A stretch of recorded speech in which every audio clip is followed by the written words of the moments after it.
ready for my next special guest now, and we have all the way from across the pond, we have VISSIA with me. Welcome to the Dannison show here in the UK. How are we doing, VISSIA? Great. Thank you so much for having me. Lovely. You are welcome. It's nice to have you on. And am I right? You are across the pond in Canada? I am, yes. Yeah, I'm in the mountain time zone, so it is, around almost 9:30 in the morning. Wow, okay, great. And you have a new album out, which has just been released. How exciting. Very exciting, yes. Yeah, it's called With Pleasure, and I started recording it at the top of 2020, and now it's out. So, yeah, it feels really good. Congratulations. And thank you. Do you have a standout track on your album, or are you kind of pleased with every track on there? I am pleased with every track. It's quite a journey, I think. And so, I mean, there are some days where maybe I wouldn't, feel the vibe of some of them so much, but there's kind of like a little bit of something for everyone, I think. Lovely. And you started playing piano at age 5, and then middle school, you were teaching yourself guitar and how to write lyrics. Would you say it's always kind of beneficial to get into music early to kind of get your foot into the door? Yeah, I mean, I feel really fortunate to have had the opportunities to get into music at a young age. And so piano was my first love, yes. And then in terms of the songwriting, I grew up very much in the country, western kind of folk world as a kid. And I have 2 younger sisters who performed with me in our family trio for ages. So yeah, it's been like a while since music has been a part of my life for like 2 decades, I think. So yeah. And your new single WOM, is that an abbreviation or an acronym by chance, or does it stand for something else? It's actually, so My Wom, it's just short for woman. So yeah, clear that up. I know lots of folks are like, what does this even mean?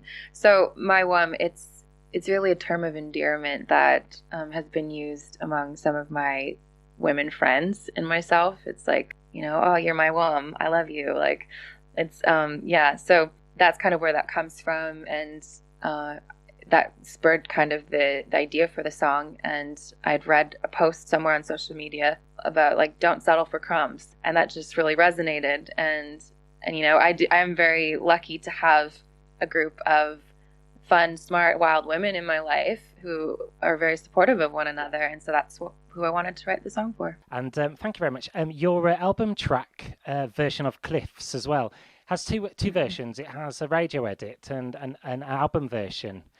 Would you say the album version is more vocal, and sometimes I know there's a few lyric changes? Is it good to sometimes let your emotions out on a song, get your feelings across to the listener? I mean, I think, yes, always it's good to get your feelings out. The radio edit for the Cliffs is simply just because there's a big old swear word at the top. So we had to clean that up for, some radio use. But yeah, I always think it's best to express yourself in the most honest way. And so, sometimes using swear words is the way to do it. But this is the first album that I've actually tracked anything like that. But I just thought, that is how I want to say it. Yeah. I tried to think of other words to work, and it just didn't work. And I really warmed to the song On My Mind. It's quite Robin-esque, Robin the singer. Ah, thank you. Yes, I love Robin, so I love that you said that. And it has a throbbing dance tempo as well. Mm-hmm. Yeah, that one was so much fun to create, and it's the first song of that kind that I've ever made. So I just really got into listening to like Robin, yes, Jessie Ware, like, dance pop. Sometimes it's very sad and emotional, but it's still like upbeat. And so, but yeah, with this one, I thought, I'm going to challenge myself, and I need to write a song that's just about feeling good. And so that's where I went with it. Cool. And when all the mastering's done and it's all mixed down, what's the feeling like when you listen back to the final product, your album? It's it's really, really cool. I mean, leading up to the release of the record too, it's not like I'm listening to it a bunch. So it's always like an interesting experience to go back and listen to it. Like I listened to it the other day because since it's been out, I hadn't really listened to it again. And so I went and streamed it, and it's a really good feeling when you listen back and you're like, okay, yes, I still very much like this and what we did here. So I think it's really important to feel good about the work you're doing, obviously. And like, there's nothing wrong with listening back to your own tunes to kind of relive those moments. So And what drives you as an artist? You know, when you wake up in the morning, what gives you the kind of motivation? really, it comes down to connection and the way that music can connect with other people. I started out writing music as my own way of connecting with myself. It was very therapeutic, but I find, the more internal work I do on myself and the more life I live, the more I've been able to kind of like reach outside myself and really see it as this kind of channel to like reach other people and so that's really what it is for me, I think. Um, in a way, it feels like a contribution. So that's really what drives me. And artwork as well. Do you have like a hand in your album art as well? I do, yes. All of the graphic design that you see online or printed or otherwise, except for some t-shirt designs, which I did not do this time, but I've been doing my own artwork for a long time, and just those were skills that I just acquired out of necessity because being an independent artist, you have limited funds, and if you can't learn how to do something yourself, you're gonna have to pay someone else to do it. And then it just has ended up being a really important part of I think being able to express myself and like really have like a full package because visuals are super important, I think, these days, especially. And, it's kind of nice to just have that creative control where I do collaborate with, I don't sorry, I didn't take like the album cover photo necessarily, but the idea was kind of my own. And then, I do my own photo editing and things like that. So I don't know, it's nice to kind of just be able to express myself that way without having to like communicate it to another person first. So, And are you a spiritual person as well? I know in the song, cliffs as well and mountains. right.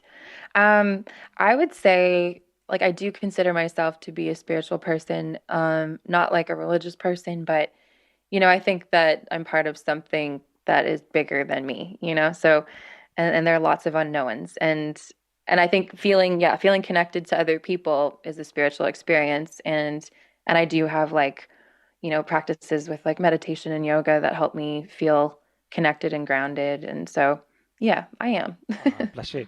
And finally, are there any life quotes or mottos you kind of live by?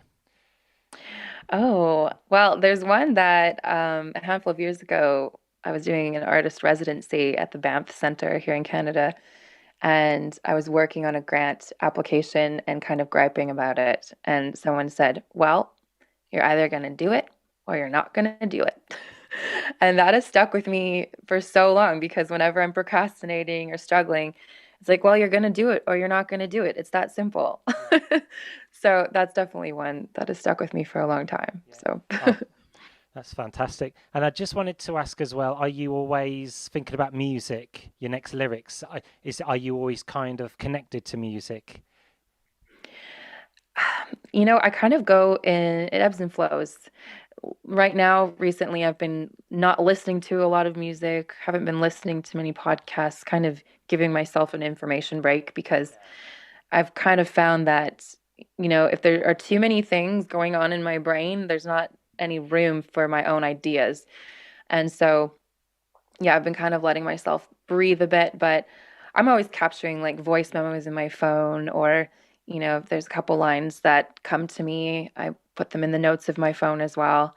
So I haven't been writing a lot of like full-bodied songs lately, but it's like creativity to me is like a feeling even. It's always there. Yeah.